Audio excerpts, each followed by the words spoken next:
Okay, this is my Solo Pro 260 V2.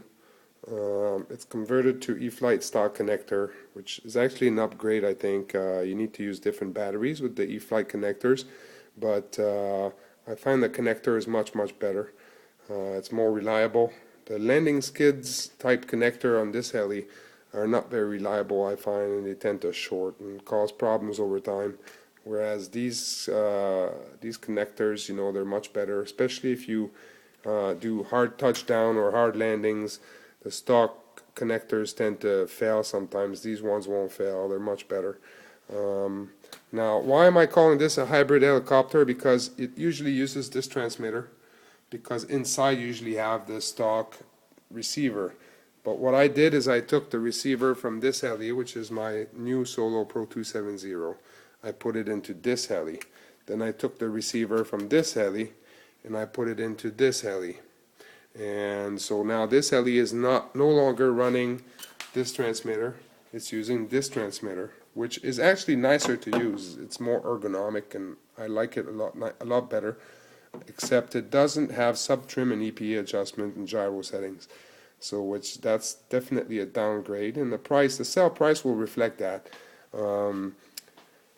What else can I say? The heli will come with a spare flybar new in package and one battery, that's it. So you'll get an extra flybar and one battery, and then it'll come with this transmitter here. The canopy has got a small crack at the end here, but it's fixed. On the inside of it I've got some, what is it called, Q-bond filler. So the end on the heli now, the end of the canopy is very strong now. It's been filled on the inside. So let's just talk real quick about what are the implications of using this transmitter instead. Well, essentially you don't have EPA adjustments, endpoint adjustments for the servos, which means the heli will be a little bit slower than it would normally be in its stock form, but it's just as stable though. Now of course the price will reflect that. So what else can I say? I guess that's about it. What I'm going to do now is do a quick flight demonstration, and then I'll post this video on RC groups and put this heli out for sale. So let's have a look how it flies. Like I said, it's a little bit slower, I think, than the stock version with the stock receiver, but it still flies okay, and I think it would still be a very good heli for a beginner who is not quite used to flying a single rotor 4-channel helicopter. It's still fast enough. You can still fly around the house, land on things and that sort of thing, but it is a little bit slower. So let's have a look. Now let me just trim the rudder. You usually need to do that when you put a new battery in. Here we are, and let's see some flying a little bit.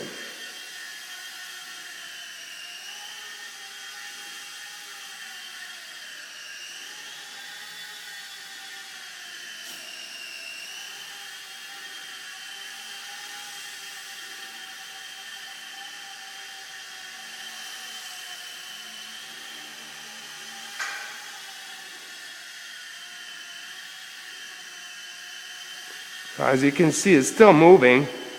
It's not terribly slow. It's plenty fast for a beginner, I think, but it's not as fast as the stock version.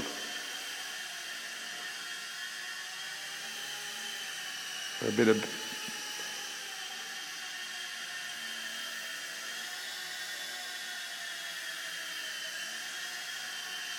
okay. Let's see how stable it is. I'm trying to hover under the light here. This heli's only got about 12 flights to it, so all the parts are pretty new. There's no issues with this heli.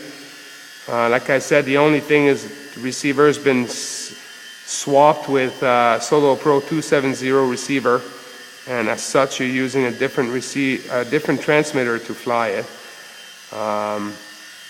But it's very stable, as you can see there, just like the stock one. And I mean, it flies well. There's not really any issues with it.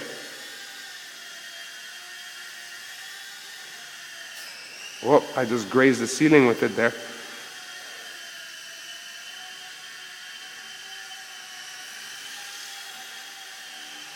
And it can still get moving quite a bit, but you need to, you need to get used to the heli to be able to fly it like that.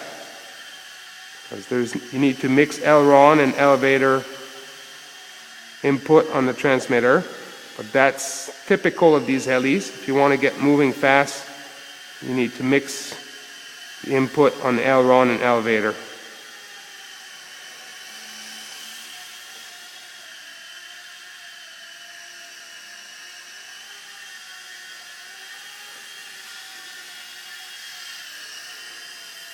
So that's for the flight demo. Let me land this.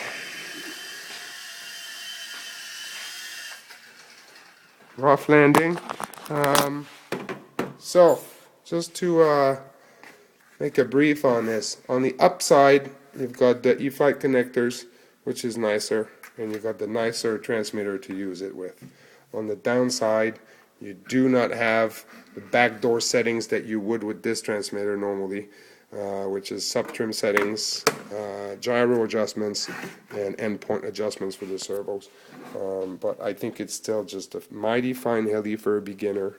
And then of course I will sell it quite a bit cheaper because it's an hybrid helicopter, and it doesn't, it's basically not the way these helis usually are. But yeah, I think it's a decent little heli, and if you're interested in it, just let me know. I will have that posted on RC Groups soon here. Okay, that's all.